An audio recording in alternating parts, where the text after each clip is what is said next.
Hello, what's up? Good morning guys. This is Chris TV. Welcome back to my channel. Guys, hindi sana ako magbablog pero nagpakain ako ngayon guys. Hindi ko napansin. Naglalagay pa ako ng mga BBS.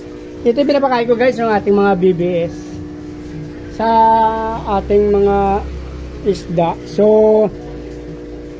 yun lang nga guys. Nagplano ako na magjajaring ng aking mga... Kasi 'di ba last time napakita ko sa aking video ang aking samurai guys na nadjajaring. Twice ako nagjaring ng samurai guys. Ito na yung aking number 11, 12, 13, 14, 15, 16, 17, 18, 19, 20 guys. Yung yan ang pangalawa kong nadjaring. Ang una kong nadjaring guys, naubos na kain ng...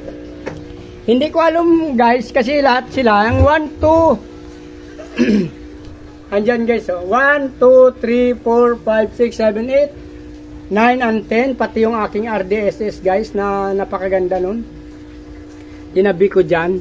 So ang hindi ko alam guys kung ano ang dumali dito, ipis or butiki, pero ang malaki ang kutob ko guys na yung butiki ang dumali dito kasi since nakadikit sila sa dingding, siguro binantayan niya gabi-gabi. Ilang linggo na to sila dito guys, 1 week siguro, nasa 7 days na sila guys. Ang sulong nakaligtas dito sa 1 to 10 yung number 5 guys, yan oh. Si number 5 ang sinwerte na sa samurai ko na hindi nakain guys. So ang siyam na kasamahan nito naubos, pati na si RDSS guys. Ito guys yung tubig nila. Kasi nagtataka ako, ba't walang gumagalaw? Nagpakain ako dyan guys. Tapos na ako magpakain, gusto ko na magdagdag ng jaring ko. Pero wala ako nakita. So, pinagbubuhos ko yung mga tubig nila dito guys. Wala talaga. Kung namatay man, sana makikita pa rin dito. Dito, pinagbuhos ko rin yung una dito. Pangalawa, dito ko na nilagay. Yan yung mga tubig sa 1 to 10 saka sa RDSS ko guys. So,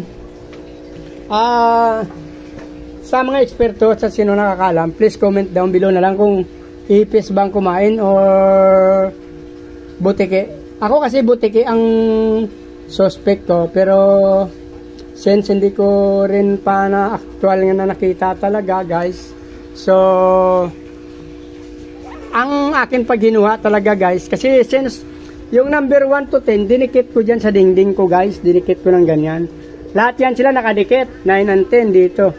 Lahat yan guys, kasama yung number 10 RDSS, nakadikit sila lahat doon guys. So sa tingin ko binantayan ng isa-isa nito ng ng pinagplanuhan ito ng mga butiki siguro guys. Kasi kung daga natumba sana yan eh. Kung ipis naman, di ko alam kung kaya ng ipis yung isda na may tubig. Siguro nakapasok siya dyan. So ang 80% talaga na ang suspect ko dito yung yung butiki guys. Malakas kumain yung butiki. Saka yung dila nung napakahaba kasi noon guys nakita ko na yun. Nakita nyo naman yung butiki pag tumabi sa isang bagay, sa isang kahit langaw kaya niya hulihin guys. So ang karamihan pa naman ng tubig ko guys ganyan kataas.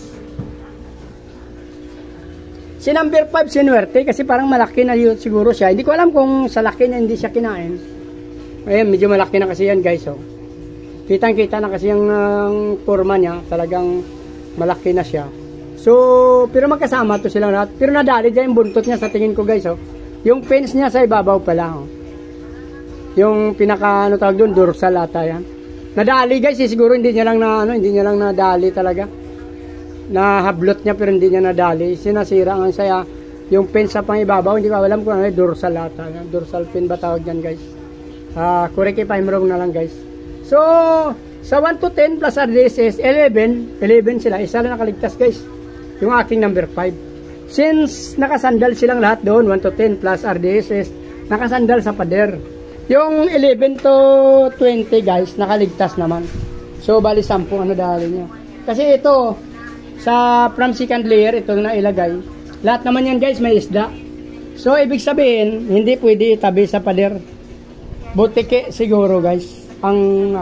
Please comment down below na lang kung tama ako, kung yung sa tingin nyo yun din yung yung dumali sa aking mga isda na to guys. Kasi maliit pa sila guys, mga jubi pa. Dito malaki na to eh. Kaya hindi na siguro nadali. Pero may bawas yung buntot. Sa tingin ko, dinaklot niya rin yan, kaya hindi niya lang nadali. So, mayroon tayong lesson learned dito guys. Hindi tayo pwede magdikit sa, sa mga pader. Kasi kung ganito, akyatin din nila, hindi ko lang alam kung tuloy ko, nag-alangan na maglagay ng aking super red half moon tuloy guys, kung ano talaga ang balak. Kasi dito sa malalaki, hindi ko alam kung ito baka kaya na rin nila kasi maliliit. So ito, delikado rin to pala. Baka babantayan din nila to guys, or mapanakit pala yung mga yung mga butike. Hindi natin ididikit, so kailangan natin dito yung sapin siguro, or ano, hindi ko alam kung lalagyan ko pa siya ng, kung lalagyan ko pa rin ng isang board or plywood, ganun pa rin. Sa plywood, sa board naman siya dadaan, tsaka sa plywood. So may nilagay ako ulit na malalaki dyan guys, dinikit ko. Titingnan ko pa tong iba, kasi may namatay din akong isang albino dito. Hindi ko alam kung sinubukan din nilang kainin, since breeder size na yon, hindi nila nadali. So ito na lang guys, iwasan ko. Gagawa ko ng paraan na hindi na nila makain itong mga natitira ko. Ang dami guys, so sa 11, isa nakaligtas, number 5. So, okay, lesson learned sa atin guys. Please comment down below na lang din kung sinong mga eksperto at nakakaalam talaga na ang butiki pala ay nangangain ng isda, lalo na pag maliliit pa. So, dito na lang muna guys, kasi nag-iisip pa ako tuloy kung ituloy ko yung pag-jarring ng aking super half moon. So, please like, follow, subscribe guys for another content. Sa hindi pa nakasubscribe, sa mga suggestions sa comment, please comment down below. Maraming salamat sa aking mga subscribers, followers na nagtatyaga sa pagsuporta at sa patuloy na pagpanood sa aking mga video guys. Maraming salamat sa inyo. Mabuhay kayo hanggang gusto nyo. Bye bye, magandang umaga.